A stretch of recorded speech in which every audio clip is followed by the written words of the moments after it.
नमस्कार दोस्तों, स्वागत है आपका हमारे चैनल सक्सेस विथ मी में। आइए आज हम लोग भक्ति काल देखते हैं। इससे पहले हम लोग हिंदी साहित्य का इतिहास और आपका आदिकाल देख चुके हैं। अगर आप वो वीडियो नहीं देखे हैं तो जाइए ज़रूर देखिए।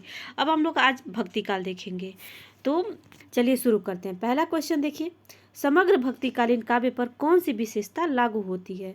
अवतार में विश्वास, जाति प्रथा का निषेध, अहंकार का त्याग, ईश्वरीय लाला गायन। तो देखिए इसमें कौन सी विशेषता लागू होती है? तो क्या होती है? अहंकार का त्याग।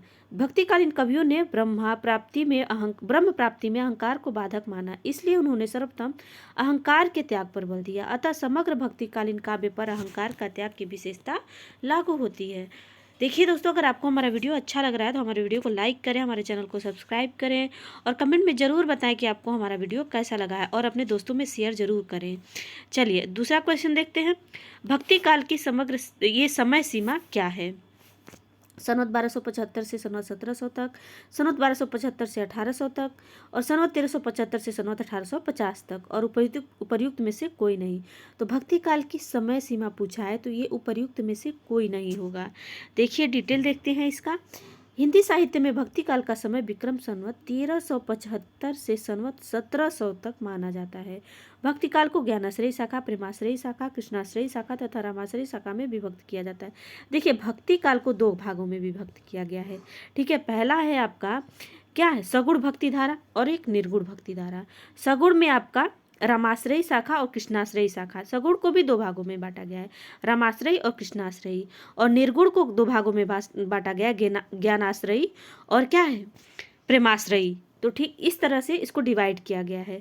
तो इसमें देखिए भक्ति काल को ज्ञानाश्रयी शाखा, जो आपके निर्गुण भक्ति धारा के कवि हैं, प्रेमाश्रयी शाखा और कृष्णाश्रयी शाखा और रामाश्रयी शाखा जो है ये आपके सगुण भक्ति धारा में विभक्त किया गया है। तो ज्ञानाश्रयी शाखा के प्रमुख कवि कबीर दास, रैदास और मलुक दास हैं। प्रेमाश्रयी शाखा के प्रमुख कवि मलिक मोहम्मद जायसी। कृष्णाश्रयी शाखा के प्रमुख कवि सूरदास, नंददास, कृष्णदास, परमानंद दास, कुंभन दास, गोविंद स्वामी, मीराबाई, नरोत्तम दास, रहीम और हस खान। रामाश्रयी शाखा में प्रमुख संत तुलसीदास थे। अब चलिए देखते हैं सन 1375 से 1700 तक के साहित्य में कौन सी भावधारा परिलक्षित होती है। तो अभी हम लोगों ने देखा श्रृंगारता, वीरता, रीति, भक्ति कौन सी होती है 1375 से 1700 तक? भक्ति की धारा। तो अब चौथा क्वेश्चन देखिए, भक्ति के स्रोत को दक्षिण से उत्तर भारत में प्रसारित होने के सिद्धांत का समर्थन करने वाले विद्वान कौन थे? ग्रियर्सन, हजारी प्रसाद द्विवेदी, आचार्य रामचंद्र शुक्ल, जयशंकर प्रसाद। तो कौन थे? ऑप्शन सी सही है, आचार्य रामचंद्र शुक्ल। इसका डिटेल देखते हैं।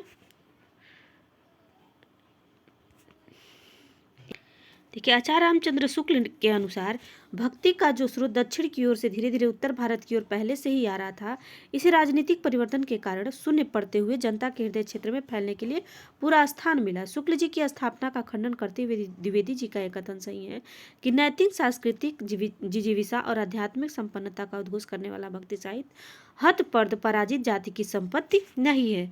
अन्य इंपॉर्टेंट फैक्ट देखते हैं इसका। ग्रियर्सन, वेबर, कीथ विल्सन इत्यादि विदेशी विद्वानों के मत हैं कि भक्ति के उद्गम में ईसाइयों का प्रभाव है। आज इस मत को प्राय अमान्य सिद्ध किया जा चुका है।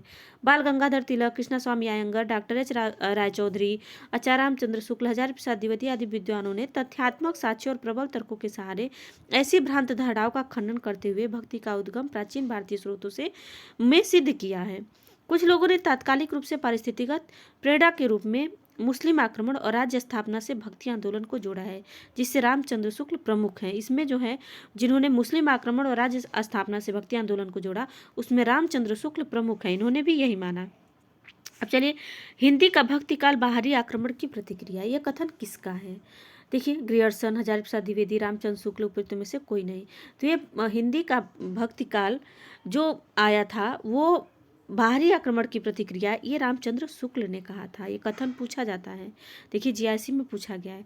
ग्रियर्सन, रामचंद्र शुक्ल और हजारी प्रसाद द्विवेदी भक्ति के उदय की व्याख्या तीन भिन्न भिन्न रूपों में करते हैं। ग्रियर्सन के लिए एक बाह्य प्रभाव है, रामचंद्र शुक्ल के लिए वह बाहरी आक्रमण की प्रतिक्रिया है।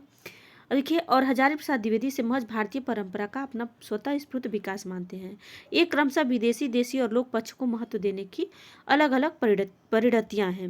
अब देखिए रामानुजाचार्य ने किस दर्शन का प्रतिपादन किया? अद्वैतवाद, शुद्धाद्वैतवाद, विशिष्टाद्वैतवाद और द्वैतवाद। तो रामानुजाचार्य ने विशिष्टाद्वैतवाद का प्रतिपादन किया था। डिटेल देखते हैं। विशिष्टाद्वैतवाद संप्रदाय के प्रवर्तक रामानुजाचार्य हैं। इनका मत है कि ईश्वर ब्रह्म स्वतंत्र तत्व है, परंतु जीव भी सत्य है, मिथ्या नहीं। ये जीव ईश्वर के साथ संबंध है, यह संबंध भी अज्ञान के कारण नहीं है, वह जो है वास्तविक है। मोक्ष होने पर भी जीव की स्वतंत्र सत्ता रहती है। भौतिक जगत और जीव अलग अलग रूप से सत्य है, परंतु ईश्वर की सत्यता उनकी सत्यता से विलक्षण है। ब्रह्मा पूर्ण है, जगत जड़ है और जीव अज्ञान और दुख से घिरा है। ये तीनों मिलकर एकाकार हो जाते हैं, क्योंकि जगत और जीव ब्रह्मा के शरीर है और ब्रह्म इनकी आत्मा तथा नियंता है। ब्रह्म से पृथक इनका अस्तित्व नहीं है, ये ब्रह्म की सेवा के लिए ही हैं। अब देखिए विशिष्टाद्वैतवाद के प्रतिपादक कौन है, तो रामानुजाचार्य हैं, अभी हम लोगों ने देखा। अब देखिए अलवार भक्तों की संख्या कितनी मानी गई है, 9, 20, 12, 15। तो देखिए अलवार भक्तों की संख्या 12 मानी गई है, ऑप्शन सी सही है। वैष्णव भक्ति के विकास क्रम में राम भक्ति सर्वप्रथम दक्षिण के अलवार संतों की वाणी के माध्यम से प्रस्फुटित हुई और तदुपरांत उत्तरी भारत में उसका विकास हुआ। ये अलवार संख्या में 12 थे। इनमें काठकोप अथवा देखिए नकमालवार राम की पादुका के अवतार माने जाते हैं। सर्वप्रथम इनकी रचना तिरुवाय मोली में अनन्य राम भक्ति का वर्णन मिलता है।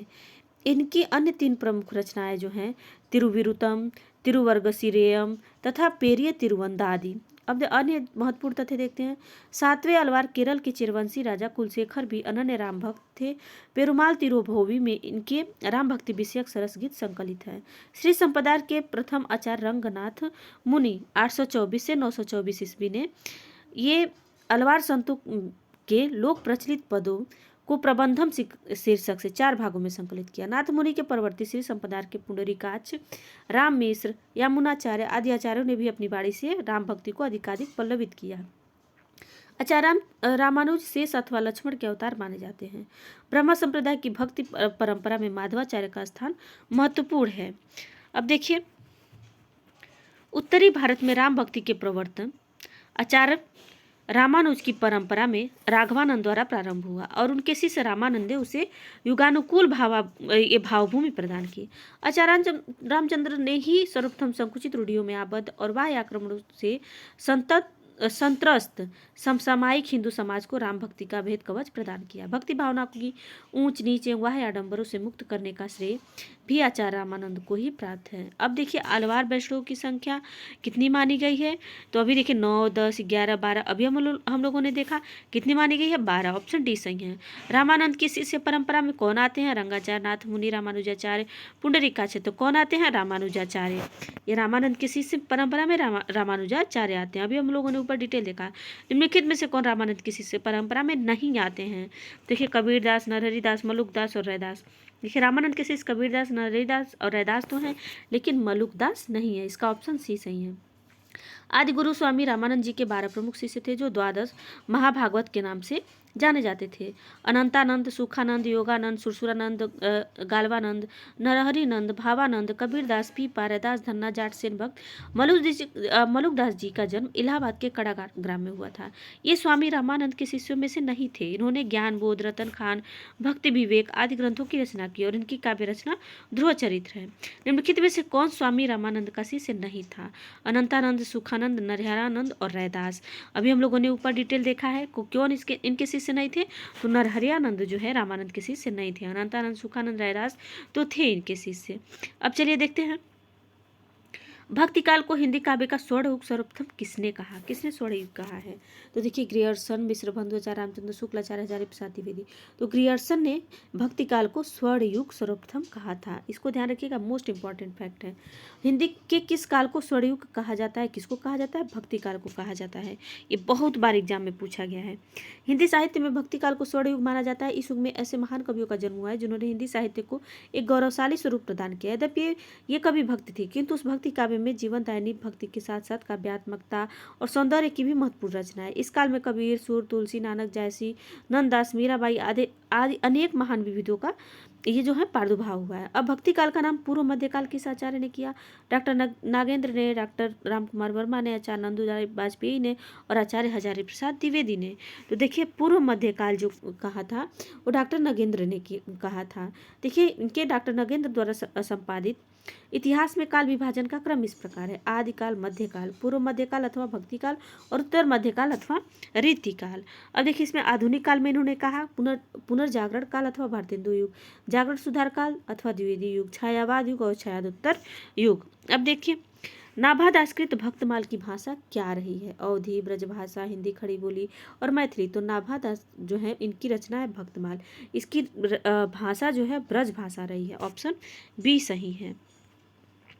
नाभादासकृत भक्तमाल की भाषा ब्रज भाषा है। इनका प्रसिद्ध ग्रंथ जो है भक्तमाल संवत 1642 के बाद लिखा गया और संवत 1769 में प्रियादास जी ने उसकी टीका लिखी। ब्रज भाषा पर इनका अच्छा अधिकार था और पद रचना में अच्छी निपुणता थी।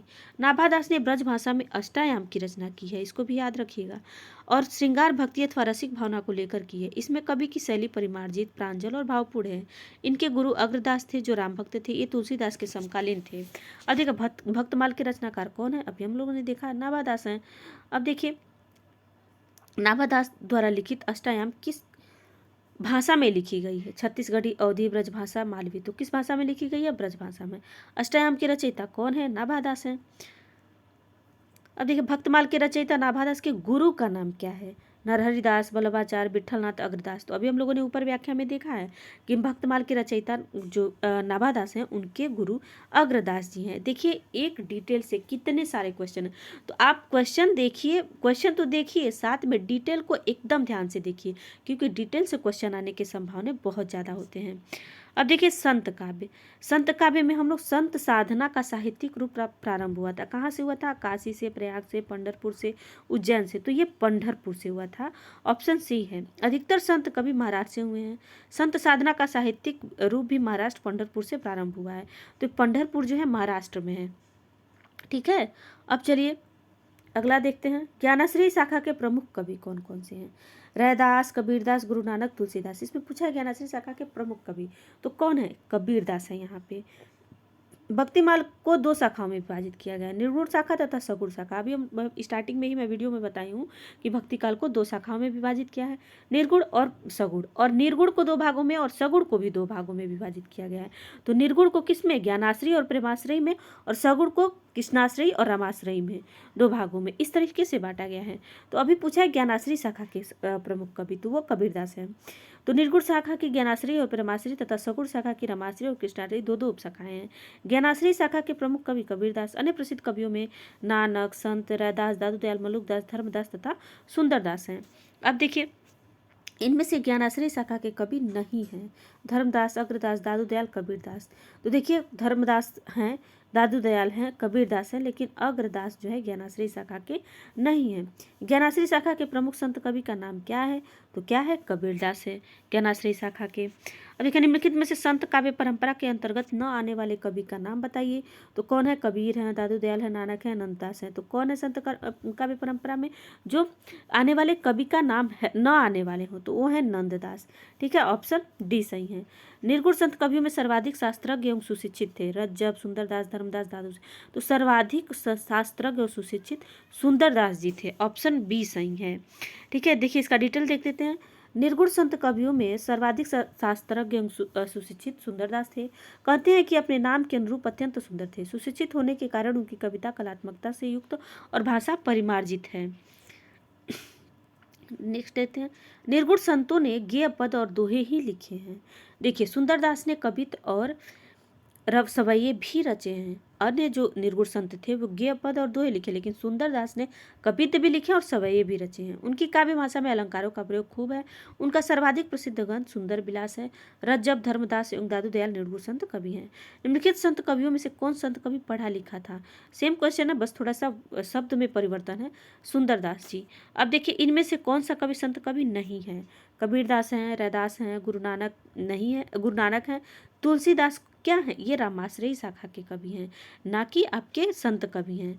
ये ज्ञानाश्रय, ये सारे ज्ञानाश्रयी शाखा के कवि हैं। ठीक है, अब देखिए कबीरदास, रैदास, गुरु नानक, नामदेव, दादू दयाल, सुंदरदास, मलुकदास आदि संत कवि हैं, जबकि तुलसीदास भक्ति काल के राम भक्ति धारा के प्रमुख कवि हैं। अब देखिए हरडेवाड़ी अंगबधु किसकी बाड़ी के संकलन है? सुंदरदास, दादू दयाल, मलुकदास और कबीरदास। तो किसके बाड़ी का संकलन है? दादू दयाल के। ठीक है, हरडेवाड़ी और अंगबधु इनके दादू दयाल के बाड़ियों का संकलन है। अब देखिए हरडेवाड़ी और अंगबधु दादू दयाल के बाड़ी के संकलन है। दादू की बाड़ी को संकलित करने का कार्य सर्वप्रथम इनके शिष्यों संत दास एवं जगन्नाथ ने किया, जिसका नाम इन्होंने हरडेवाड़ी रखा। रज्जब ने दादू दयाल की बाड़ी को अंगबधु के नाम से संकलन किया। अब देखिए निर्गुण ज्ञानाश्रयी शाखा का दूसरा नाम क्या है? तो अभी ऊपर हम लोगों ने बताया। देखिए राम भक्ति शाखा, कृष्ण भक्ति शाखा, संत साहित्य और सूफी साहित्य। तो देखिए ये तो सगुण भक्ति धारा के ये दो शाखाएं, उप शाखाएं हैं। तो अब ये क्या बचा? सूफी साहित्य होगा नहीं, तो अभी संत साहित्य। निर्गुण ज्ञानाश्रयी शाखा का दूसरा नाम संत साहित्य है। डिटेल देखते हैं। आचार्य रामचंद्र शुक्ल ने निर्गुण संत काव्य धारा के निर्गुण ज्ञानाश्रयी शाखा नाम दिया। आचार्य हजारी प्रसाद द्विवेदी से निर्गुण भक्ति साहित्य कहते हैं। डॉक्टर राम कुमार वर्मा केवल संत काव्य से संबोधित करते हैं, अतः निर्गुण ज्ञानाश्रयी शाखा का दूसरा नाम संत साहित्य है। इस वर्ग के कवियों को संत कवि नाम से पुकारा जाता है। इस शाखा के प्रवर्तक कवि कबीरदास हैं। रैदास, रविदास, गुरु नानक, नामदेव, दादू दयाल, सुंदरदास, मलुकदास आदि ज्ञान मार्गी शाखा के प्रमुख कवि हैं। अब देखिए कबीरदास किस काव्य धारा के प्रतिनिधित्व करते हैं? देखिए कितनी बार प्रश्न वही हैं, लेकिन शब्द बदल के। संत काव्य, सूफी काव्य, राम काव्य, कृष्ण काव्य। तो किसके हैं? संत काव्य के। ज्ञान मार्गी शाखा के कवियों को किस नाम से पुकारा जाता है? सिद्ध कवि, भक्त कवि, संत कवि, नाथपदी। अभी आप लोगों ने देखे संत कवि। अब देखिए अगला, संत काव्य नाम किसने दिया? देखिए आचार्य रामचंद्र शुक्ल, राहुल सांकृत्यायन, राम कुमार वर्मा, हजारी प्रसाद द्विवेदी। तो संत काव्य किसने नाम दिया? राम कुमार वर्मा ने। निम्नलिखित विकल्पों में से संत काव्य की विशेषता नहीं है। बाह्य आडंबरों का खंडन, गुरु का महत्व प्रतिपादन, सगुण ईश्वर की उपासना और जात पात का विरोध। तो देखिए अभी हम लोग सगुण निर्गुण का देखे हैं। तो सगुण में कौन है? रामाश्रय और कृष्णाश्रय। और संत काव्य में ज्ञानाश्रय और प्रेमाश्रय, ज्ञानाश्रय है। तो सगुण ईश्वर की उपासना तो होगा ही नहीं, तो ऑप्शन सी सही है। सगुण ईश्वर की उपासना संत काव्य की विशेषता नहीं है। सभी संत मूर्ति पूजा एवं अवतारवाद के विरोधी थे, परंतु जाने अनजाने रूप में आपको पता है कबीरदास ने मूर्ति पूजा के कितने विरोधी थे, उनके दोहों में आप देख सकते हैं। तो परंतु जाने अनजाने के रूप में इनमें से कुछ की रचनाओं का सगुण तत्वों का समावेश हो गया है। कबीर जैसे अद्वैतवादी और निर्गुण दर्शन के सबल प्रतिपादक कवि के काव्य में भी कहीं कहीं सगुण तत्व के दर्शन होते हैं। शेष विशेषताएं संत काव्य की हैं। निर्गुण काव्य धारा की प्रवृत्ति क्या रही है? वात्सल्य रस की प्रधानता, प्रकृति पर चेतन सत्ता का आरोप, रूढ़ियों वाह्य आडंबरों का विरोध और आश्रयदाता की प्रशंसा। तो इसमें ऑप्शन सी सही होगा, रूढ़ियों एवं वाह्य आडंबरों का विरोध। ठीक है, देखिए निर्गुण काव्य धारा की प्रवृत्ति में बौद्धों के समान अवतारवाद, मूर्ति, तीर्थ, व्रतमाला आदि सभी वाह्य आडंबरों एवं रूढ़ियों का विरोध किया गया है। हाँ, अब देखिए आचार्य रामचंद्र शुक्ल ने भक्ति काल के निम्नलिखित कवियों में से किसे सबसे कम महत्व प्रदान किया है? तुलसी, सूरदास, कबीर और जायसी। तो इन्होंने रामचंद्र शुक्ल ने कबीर को सबसे कम महत्व प्रदान किया। ऑप्शन सी सही है। किसी कवि को साहित्य में प्रतिष्ठा दिलाने वाले आचार्य रामचंद्र शुक्ल थे, लेकिन उन्होंने जहाँ तुलसीदास, सूरदास और जायसी पर स्वतंत्र रूप से विस्तृत समीक्षाएं लिखी, वहीं कबीर को इस योग्य नहीं समझा। उनके लिए कबीर का महत्व इतिहास तक सीमित रहा और इतिहास में भी कबीर के प्रति सम्मान या सहानुभूति का भाव नहीं दिखता। उनकी दृष्टि में कबीर की भाषा तो पंचमेल है ही, विचार में भी पंचमेल है। प्रतिभा उनमें जरूर बड़ी प्रखर थी और उनकी उक्तियों में कहीं कहीं विलक्षण प्रभाव और चमत्कार भी है, लेकिन कबीर तो भी है, यह रामचंद्र शुक्ल ने कभी नहीं कहा। भाषा बहुत परिष्कृत और परिमार्जित न होने पर भी कबीर की उक्तियों में कहीं कहीं विलक्षण प्रभाव और चमत्कार है। प्रतिभा उनमें प्रखर थी, इसमें संदेह नहीं। पंक्तियों के लेखक कौन है? तो देखिए अभी हम लोगों ने ऊपर पढ़ा है, इसके लेखक कौन है? आचार्य रामचंद्र शुक्ल। ऑप्शन डी सही है। अब देखिए अगला क्वेश्चन, सदुक्कड़ी भाषा से क्या आशय है? जिसमें कटुक्तियों का प्रयोग हो, जिसमें अक्खड़पन की झलक हो, जिनमें अनेक प्रांतीय भाषाएं, बोली, शब्दों का मिश्रण हो, जिसमें साधु संतों की गुप्त बातों के संकेतात्मक हो। तो देखिए अभी सदुक्कड़ी मतलब खिचड़ी, तो उसमें क्या है? अनेक प्रांतीय भाषाओं, बोलियों के शब्दों का मिश्रण है, तो ऑप्शन सी सही है। सदुक्कड़ी भाषा से आशय जिसमें अनेक प्रांतीय भाषाओं, बोलियों के शब्दों का मिश्रण हो। संतजन भ्रमरशील प्राणी थे, अतः उनकी रचनाओं में उन विभिन्न प्रदेशों की बोलियों के शब्द भी प्रयुक्त हुए हैं जहाँ उन्होंने भ्रमण की।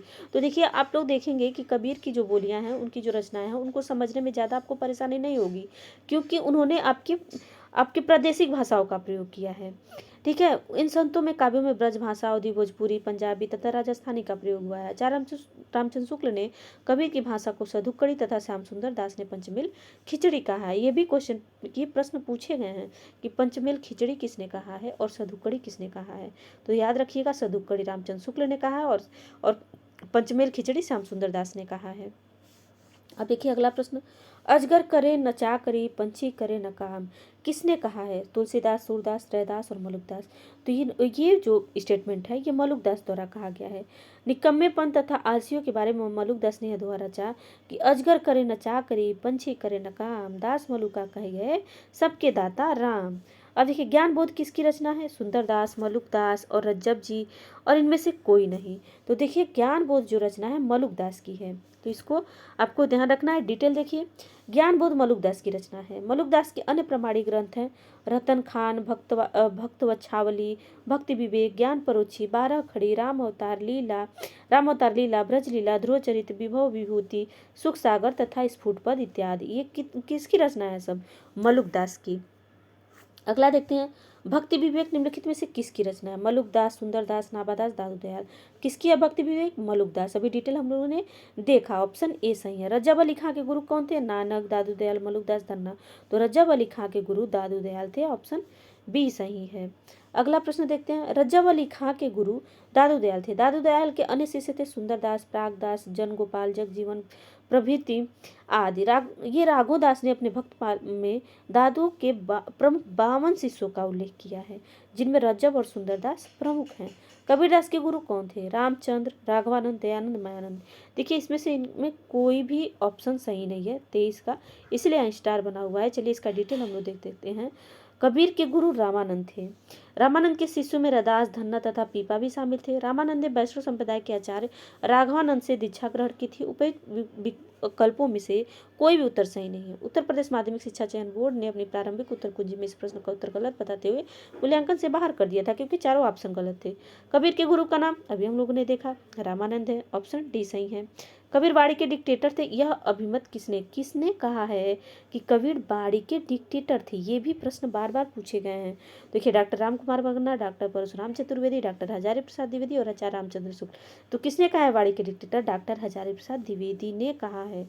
देखिए तो कबीर बाड़ी के डिक्टेटर थे, यह अभिमत डॉक्टर हजारी प्रसाद द्विवेदी द्वारा कहा गया है। कबीर साहसपूर्ण जनबोली के शब्दों में प्रयोग अपनी कविता में करते हैं। बोली के ठेठ शब्दों के प्रयोग के कारण ही कबीर को बाड़ी का डिक्टेटर कहा जाता है। ठीक है, देखिए अभी पंचमेल खिचड़ी, सधुक्कड़ी और क्या मिला तीसरा? बाड़ी का डिक्टेटर। तो ये तीनों को याद रखिएगा। कबीर बाड़ी के डिक्टेटर थे, कथन किसका है? सेम क्वेश्चन है, हजारी प्रसाद द्विवेदी। बाड़ी का डिक्टेटर किसने कहा है? हजारी प्रसाद द्विवेदी, ऑप्शन बी सही है। आचार्य हजारी प्रसाद द्विवेदी ने बाड़ी का डिक्टेटर किसे कहा था? तो किसे कहा था? कबीर को कहा था, ऑप्शन ए सही है। अब देखिए अगला प्रश्न है, कबीर ने जिस प्रकार एक निराकार ईश्वर के लिए भारतीय वेदांत का पल्ला पकड़ा, उसी प्रकार निराकार ईश्वर की भक्ति के लिए सूफियों का प्रेम तत्व लिया और अपना निर्गुण धूमधाम से निकाला। यह कथन किसका है? हजारी प्रसाद द्विवेदी, नामवर सिंह, पुरुषोत्तम अग्रवाल और आचार्य रामचंद्र शुक्ल। तो ऑप्शन डी सही, आचार्य रामचंद्र शुक्ल ने कहा था।